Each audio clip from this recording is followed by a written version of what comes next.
Fresh ہونے کے لیے واش روم میں تھے کہ اچانک جو ہے ان کے گھر کے باہر اسٹرینج سی موومنٹ فیل کی ان کی فیملی نے، اور ان کی جو زوجہ محترمہ ہے انہوں نے دروازے لاک کرنے کی کوشش کی کہ اچانک ان نون لوگوں نے بندوقوں کے بٹ مار کے اس دروازے کو توڑ دیا، اینڈ دے باجڈ، اور اس کے بعد ان کی بیگم صاحبہ کے اوپر بندوق تانی گئی، اور انہیں کہا گیا کہ بتائیں کہ خواجہ صاحب کہاں ہے۔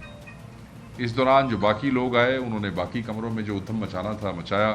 بقول ان کے کچھ دیر تک خواجہ صاحب جو ہے وہ فریش ہو کے باہر آئے، اور جب وہ باہر آئے تو سیدھی بات ہے کہ وہ گن جو تھی وہ ان کی طرف کر دی گئی، اور پھر انہیں صرف جوتے پہننے کا موقع دیا گیا۔ باہر لے گئے، باہر جا کے ان کے ہاتھ باندھے۔ جو ان کی بیگم صاحبہ ہیں وہ خود دوڑتی ہوئی پیچھے گئیں، گو کہ انہوں نے کہا کہ ہم آپ کو جو ہے نقصان پہنچائیں گے، آپ باہر نہ آئیں، مگر وہ ان کی بیگم تھیں، انہوں نے ضد کی کہ نہیں، جو کرنا ہے کر لو، میں تو آؤں گی۔ وہ باہر آ کے کھڑی ہوئی اور ان کے سامنے ان کے ہاتھ باندھے گئے، ان کے بقول خاتون کپڑا جو ہے وہ ڈالا گیا اور ان کو اس طریقے سے گاڑی میں بٹھا دیا گیا، اور بٹھانے کے بعد ایک اور شخص جو اسلام آباد سے ہی ان کے ساتھ گیا تھا اسے کہا کہ اگر تم نے کسی کو انفارم کیا تو ہم تمہیں شوٹ کر دیں گے۔ پھر چلے گئے۔ 10 منٹ کے بعد پھر واپس آئے، اور وہ جو اس کو بھول گئے تھے، جس کو کہہ رہے تھے تم نے بتایا تو ہم تمہیں اڑا دیں گے، اس کو بھی اس کے فون سمیت واپس لے گئے۔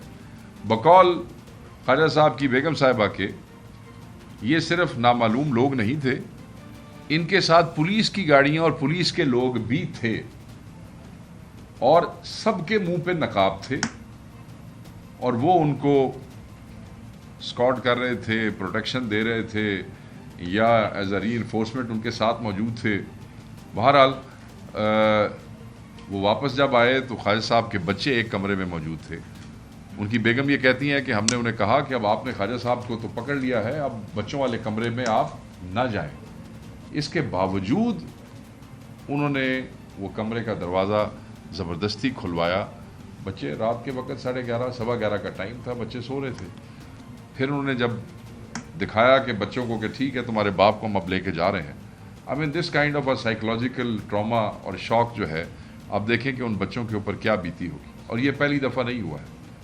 سعد اللہ بلوچ کے گھر کیا ہوا آج سے 3 دن پہلے، ہر ایم این اے کے ساتھ یہی ہو رہا ہے، کچھ آپ سے شیئر کر رہے ہیں اور کچھ آپ سے شیئر نہیں کر رہے۔ اور یہ سلسلہ جو ہے نا، یہ جو دستور بیزار ٹولہ بیٹھا ہوا نا اس وقت حکومت کے اندر، اور یہ دستور سے بیزار ہے، نہ یہ جمہوریت کو مانتے ہیں، نہ یہ اخلاقیات کو مانتے ہیں، نہ یہ کسی آئین کو مانتے ہیں، نہ یہ کسی قانون کو مانتے ہیں، اور یہ ہر فسطائیت میں یہ اسسٹ کر رہے ہیں۔ ان کو شرم اور حیا نامی کوئی چیز نہیں ہے۔ 10 لاکھ کا نمائندہ ہے، ایک طرف کہا جاتا ہے کہ ووٹ کو عزت ملنی چاہیے، دوسری طرف ووٹ کے سے جو بنے ہوئے اصل حقیقی ایم این ایز ہیں ان کو ایسے بے توقیر کر کے ایسے اٹھایا جاتا ہے جیسے دہشت گردوں کو اٹھایا جاتا ہے۔ خواجہ صاحب نہایت شریف النفس انسان ہے۔ میں یہ کہتا ہوں کہ وہ جو دوست ہمارے ساتھ پارلیمنٹ میں سے اٹھائے گئے تھے، جس کی آج تک ہمیں کوئی فوٹیج نہیں دی جا رہی، چلو 9 مئی دی فوٹیج تو سانو دیو نہ دیو، یا فوٹیج تو کٹ دیو، اس کا کچھ نہیں ہوا، کوئی ایف آئی آر نہیں ہوئی۔ وہ بندے باقاعدہ اغوا ہوئے تھے، ہم سارے وہاں سے، کوئی خوشی سے پولیس کے پاس نہیں گیا، کسی ایف آئی آر میں نام تھا، وہاں سے اغوا کر کے اس کے بعد ہمیں حوالے کیا گیا تھا پولیس کو۔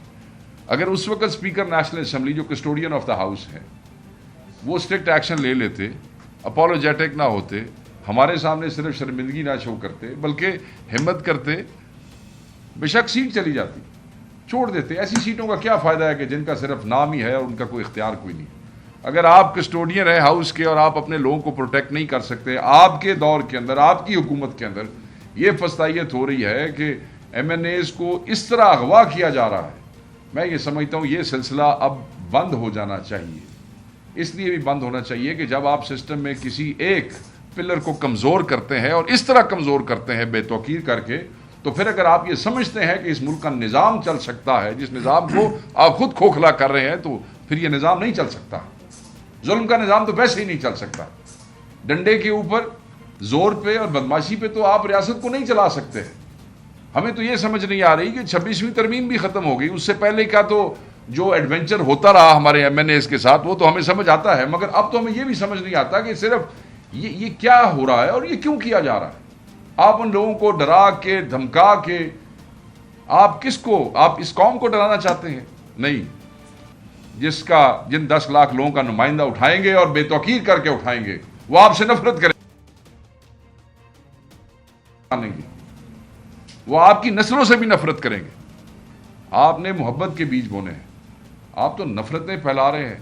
آپ تو یہ انتشار, اس کو انتشار کہتے ہیں, ان چیزوں کی وجہ سے انتشار پھیلتا ہے. تو ہم اس کی سختی سے مذمت کرتے ہیں اور ڈیمانڈ کرتے ہیں وزیر اعظم سے, اسپیکر سے, انٹیریئر منسٹر سے اور کنسرنڈ آئی جی سے. وہ آئی جی جو صرف ایسے لگتا ہے کہ جیسے ان کا ذاتی ملازم ہے, اس سے ڈیمانڈ کرتے ہیں, we demand the release of Khawaja Shiraz at earliest. اس پہ احتجاج بھی ہوگا کیونکہ اب ہم اس پہ نہیں بیٹھیں گے. ہر چیز پہ جو ہے اس کو آپ ڈیلے نہیں کر سکتے ہیں. باتوں اور کہانیوں میں آپ یہ نہیں کہہ سکتے ہیں کہ یہ ہمارے ہاتھ میں نہیں ہے, ہمارا اختیار نہیں ہے. تو انہوں تو پتہ ہے کہ نہیں کیتا ہے. ہمیں یہ پتہ ہے کہ آپ کی حکومت ہے, ہمیں یہ پتہ ہے کہ آپ کی پولیس کی گاڑیاں ساتھ آئیں, جس نے بھی کیا آپ اغوا کار ہیں, آپ ان کے ساتھ شامل ہیں. ہمیں ہمارا بندہ واپس چاہیے. اور یہ تماشا بھی بند کریں کہ جس وقت پریشر آئے اٹھا کے پولیس کو دیا اور کسی ٹکا مار پرچے کے اندر اس کا نام دے کے کہا جی اس کو تو پولیس اس کام میں لے گی تھی. تو مذمت بھی ہے اور ہم ڈیمانڈ کرتے ہیں کہ فل فور خواجہ شیراز صاحب کو واپس جو ہے وہ پہنچایا جائے اور انہیں کسی قسم کا ان کی صحت کو, ان کی سلامتی کو, ان کی زندگی کو کسی قسم کا بھی نقصان نہیں پہنچنا چاہیے. اگر ہوتا ہے تو یہ تمام لوگ جو ہے وہ ذمہ دار ہوں گے اور انہیں اس سارے ایکشن کو ہم کورٹ آف لا میں بھی چیلنج کریں گے. ان کی فیملی نے یہ ڈیسائیڈ کیا ہے, وہ بھی کریں گے. اس پہ پارٹی ایکشن بھی لے گی اور احتجاج بھی کرے گی. اس طرح ہم ایم این ایز کے ساتھ نہیں ہونے دیں گے. میں سمجھتا ہوں کہ بس یہ بہت ہو گئی ہے, یہ اب تماشا بند کریں, اس ملک کا مذاق نہ بنائیں.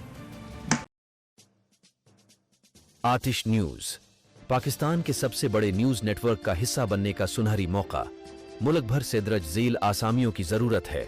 Bureau chief, deputy bureau chief, video editor, city reporter, تحصیل reporter, district reporter, crime reporter, press reporter, نمائندہ, نامہ نگار. Chief executive Syed Jamshed Bukhari. مزید معلومات کے لیے ان نمبرز پر رابطہ کریں.